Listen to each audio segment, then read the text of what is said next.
Hey everyone.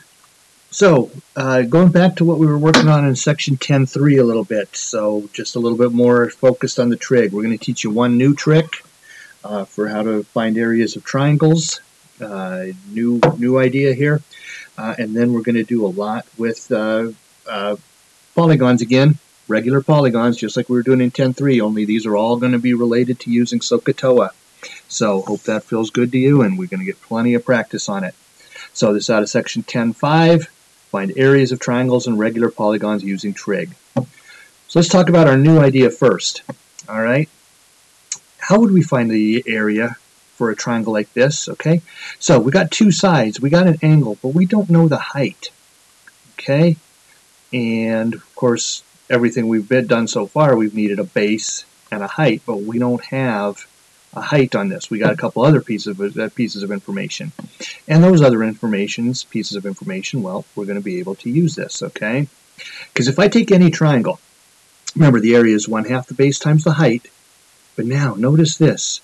We've got the sine of angle A over here that equals the height over side C. So if C, rearranging C times the sine of A equals H, well, the height comes out looking like this, right?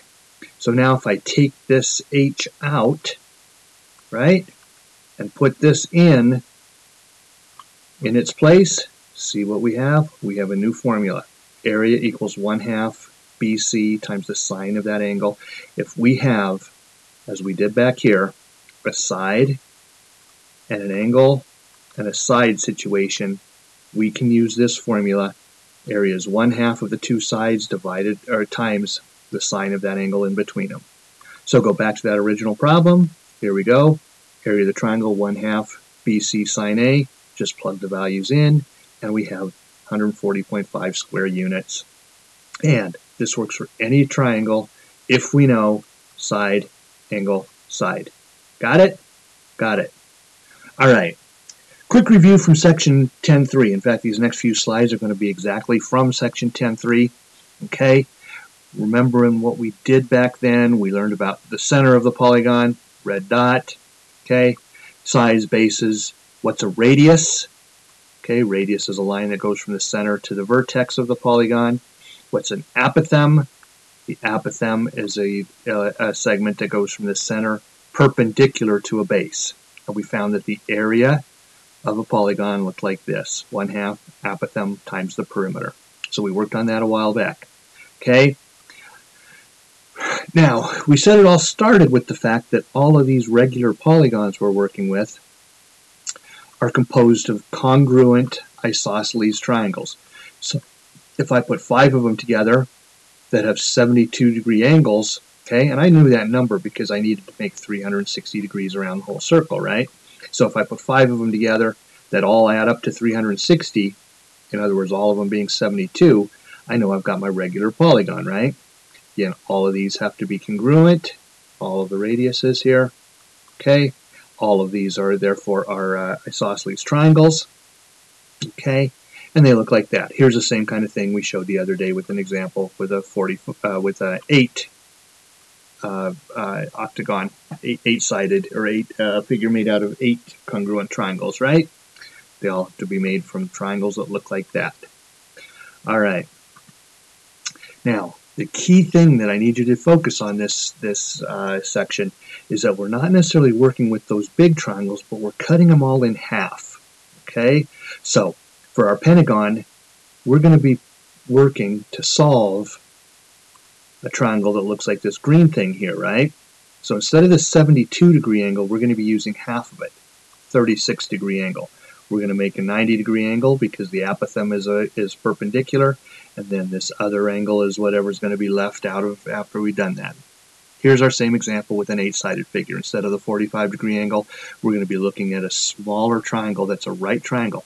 And this is because we're going to be using SOHCAHTOA, guys. Okay?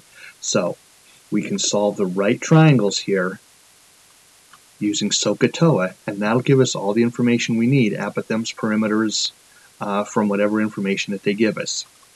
Okay, we did a problem like that in section 10.3.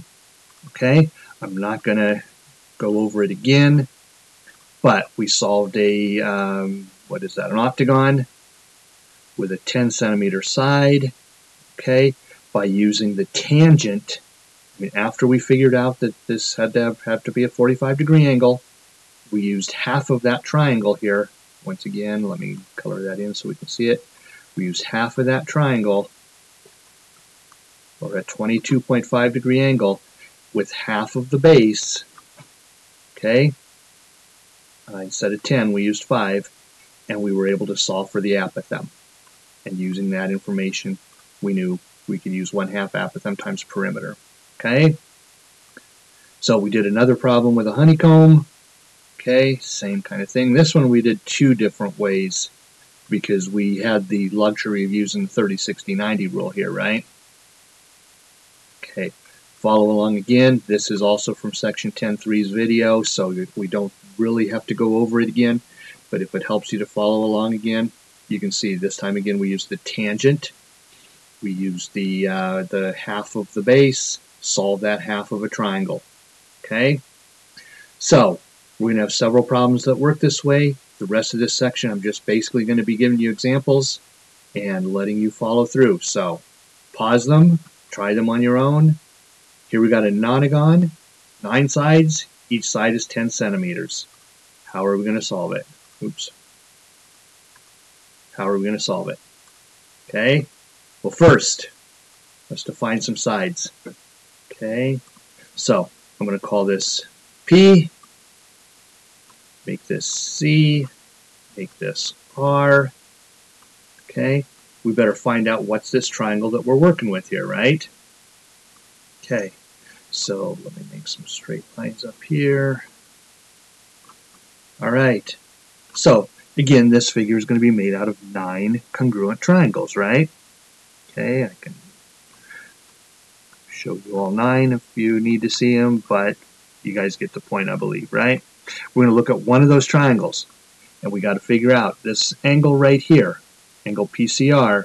If there are 9 of those that make 360 degrees, right? If there are 9 of those, we must have this thing, each of those, making 40 degrees. All right? Now, keep in mind, we're not going to use all 40 of those degrees. We are going to look at a triangle that is composed of half of that. So, there's our apothem. Take this out. And remember that we are working now with a triangle that has a 20-degree angle right here. Okay, not the 40. We're only using half of it. So, therefore, we're looking at that little triangle here, right? Formed by CP, and let's call this point S. All right, so we've got a 20-degree angle. We've got an unknown apothem. If the base side is 10, okay, then that means this little part here is only 5, is half of it. Now we can use the tangent of 20 equals opposite over adjacent, 5 over A, and we can solve for the apothem. Now we have everything we need to know. We've got an apothem of 13.74. We've got 9 10-centimeter sides for a perimeter of 90. There's the area of our figure. Got it? Another one for you to try. Pentagon, 4-inch sides. Pause. Here we go. So once again, not to take too much time here again, we're going to be looking at P, C, R. Okay. Measure of angle PCR for a 5-sided figure must be 72. Therefore, take half of that. This is going to be 36. This is going to be 2 inches. And we're going to do the same thing that we did before. Okay. We're going to take that little triangle. Somehow, let's set that back where it was. There we go. Okay. So we're going to take that little triangle we just formed, 36 degrees, 2 inches, and once again, solve for the apothem. Okay, by using the tangent of 36 as opposite over adjacent. Okay, we now again have everything we need. Next one, octagon. Only this time I'm not giving you a side length, I'm giving you a radius. Okay. pause it, think it through.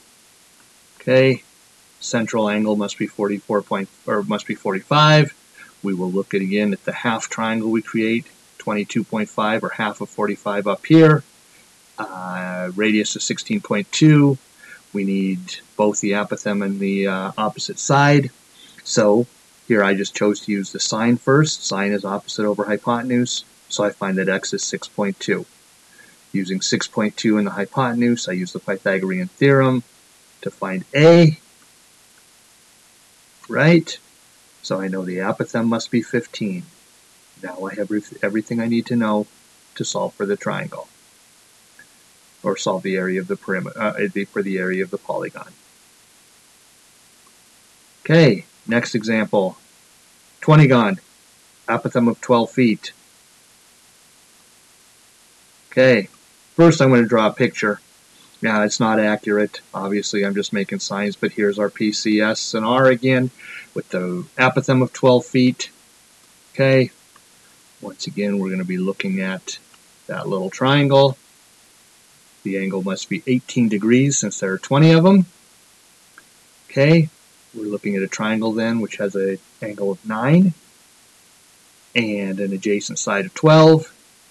I can use the tangent to find the opposite side. Okay, and that gives me everything I need to use, 1/2 apothem times perimeter.